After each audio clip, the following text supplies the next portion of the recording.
এবং হ্যাঁ, সেই মানুষটা যে আমাকে একদিন বোঝা বলেছিল, সে ফিরে এসেছিল। বলেছিল, তুমি বদলে গিয়েছো, তুমি আজ অনেক সুন্দর, অনেক শান্ত। আমি শুধু বলেছিলাম, আমি সত্যিই বদলে গিয়েছি, কারণ আজ আমি আল্লাহর বান্দি, কারো বোঝা না। আজ আমি কারো দয়ার পাত্র না, আমি দোয়ার পাথেয়। আল্লাহু আল্লাহু আল্লাহু আল্লাহ।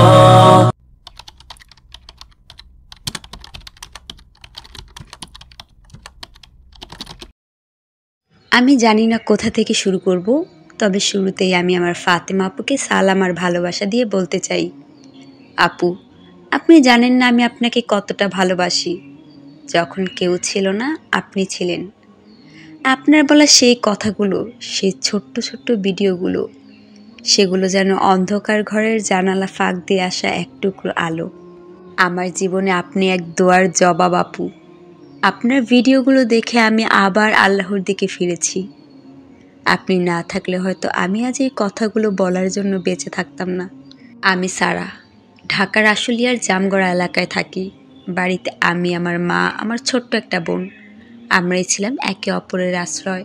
আমার জীবনে এক সময় এমন একজন এসেছিল, যাকে আমি শুধু ভালোবাসিনি, আমি তাকে উপাসনা করতাম। তাকে নিয়ে আমি ভবিষ্যৎ দেখতাম, দোয়া করতাম, কল্পনায় বিয়ের দিন সাজিয়ে ফেলেছিলাম। কিন্তু সে একদিন চলে গেল। না কোনো ঝগড়া হয়নি, সে শুধু বলেছিল, তুমি আমার জীবনে বোঝা হয়ে গেছো। সেই একটা বাক্য আমাকে ধ্বংস করে দিয়েছিল। আমি ঠিকমতো খেতে পারতাম না, ঘুমাতে পারতাম না, পাগলের মতো হয়ে গিয়েছিলাম। মাঝে মাঝে নিজের গালে নিজে থাপ্পড় মারতাম, শুধু যেন অনুভব করতে পারি আমি এখনো বেঁচে আছি। আমি আয়নায় তাকাতে ভয় পেতাম। সেই মেয়ে যে একসময় হাসতো, সে এখন এক বিধ্বস্ত ছায়া। আমি শুধু চাইতাম সে ফিরে আসুক। প্রতিদিন রাতে আমার সিজদা ভিজে যেত।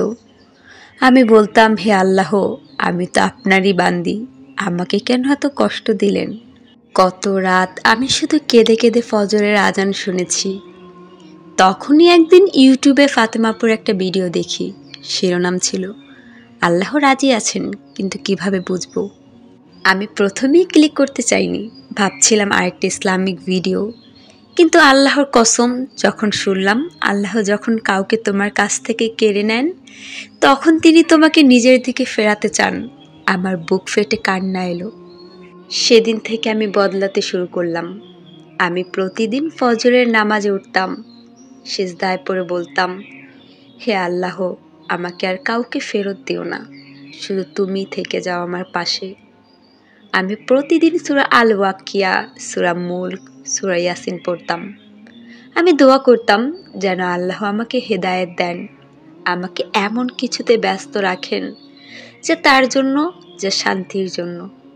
আলহামদুলিল্লাহ, 1 বছর ঘুরতে না ঘুরতেই আল্লাহ আমার দোয়া এমনভাবে কবুল করলেন, আমি আজ একজন অনলাইন ইসলামিক গিফট বক্স ব্যবসায়ী। আমি নিজে কুরআনের আয়াত দিয়ে বক্স সাজাই, নিজের হাতে ক্যালিগ্রাফি করি। এই কাজের মাধ্যমে আমি এখন হাজারো বোনের জীবনের আলোর স্পর্শ দিতে পারছি। যদিও এখন আমি ছোট পর্যায়ে রয়েছি, কিন্তু আমি বিশ্বাসী, আমার মহান রব চাইলে একদিন আমি বিরাট সফলতা অর্জন করতে পারবো। তবে এখন আমার রুজিতে বরকত, আমার মনে তৃপ্তি এবং আমার জীবনে শান্তি রয়েছে, আলহামদুলিল্লাহ। আপু, ফাতেমা আপু, আপনার নাম শুনলে আমার কান্না আসে। আপনি না থাকলে আমি আল্লাহকে চিনতাম না। আপনি না থাকলে আমি হেরে যেতাম। 1 বছর যাবৎ আমি অ্যাফিটির সাথে সংযুক্ত রয়েছি, আলহামদুলিল্লাহ। আজ আমি শুধু একটা কথা বলতে চাই, যে কেউ এই ভিডিও দেখছেন, যদি মনে হয় আপনি ভেঙে গেছেন, হারিয়ে গেছেন, একা হয়ে গেছেন, তাহলে আপনিও আমার মতো একটুখানি ফিরে আসুন আল্লাহর দিকে। তিনি শুধু আপনার জন্যই অপেক্ষা করে আছেন। একটু কেঁদে বলুন, হে আল্লাহ, আমি আর কাউকে চাই না, তুমি থাকো। আপনি দেখবেন একদিন আপনার জীবনও আলো এসে যাবে, যেমন আমার জীবনে এসেছে। শুধু তাই না, আল্লাহ এখানেই থামেননি। একদিন আমার ইনবক্সে একটি মেসেজ আসে, এক হিজাবি বোন সৌদি আরব থেকে। তিনি লিখেছেন, আপনার বানানো কুরআনের আয়াত লেখা ফ্রেমটা দেখে আমার কান্না এসে গিয়েছিল। আমি এতদিন পর নামাজে ফিরে গিয়েছি। আরও অনেকে বলতে শুরু করলো, আপনার গিফট বক্স পেয়েই আমি আবার দোয়া করতে শুরু করেছি। তখন বুঝলাম আমার সফলতা শুধু আমার না, আমার দোয়া কবুল হয়েছিল। কারণ আল্লাহ আমাকে এখন অনেকের কান্নার ও শান্তির মাধ্যম বানিয়েছে। এবং হ্যাঁ, সেই মানুষটা যে আমাকে একদিন বোঝা বলেছিল, সে ফিরে এসেছিল। বলেছিল, তুমি বদলে গিয়েছো, তুমি আজ অনেক সুন্দর, অনেক শান্ত। আমি শুধু বলেছিলাম, আমি সত্যিই বদলে গিয়েছি। কারণ আজ আমি আল্লাহর বান্দি, কারো বোঝা না। আজ আমি কারো দয়ার পাত্র না, আমি দোয়ার পাথেয়। আজ আমি শুধু সফল না, আমি একজন সাদাকা জারিয়া প্রজেক্ট চালু করেছি, যেখানে প্রতি মাসে কিছু অংশ আমার ইনকাম থেকে কোরআন, হিজাব ও জায়নামাজ পৌঁছে দেওয়া হয় এমন মানুষদের মাঝে যারা তা কিনতে পারে না। এমনকি এবছরই আমি একটা ছোট্ট ইসলামিক লাইব্রেরি খোলার চেষ্টা করছি, যেখানে শিশুরা বিনামূল্যে কোরআন শিক্ষা পাবে। এটাই আমার মহা সফলতা। এক সময় যে মেয়ে কান্নায় ভেঙে পড়তো, আজ সে অন্যের কান্না থামাতে পারে। এক সময় যে মেয়ের কাছে জীবন ছিল অন্ধ, আজ তা আলোকিত এবং প্রশস্ত। আলহামদুলিল্লাহ।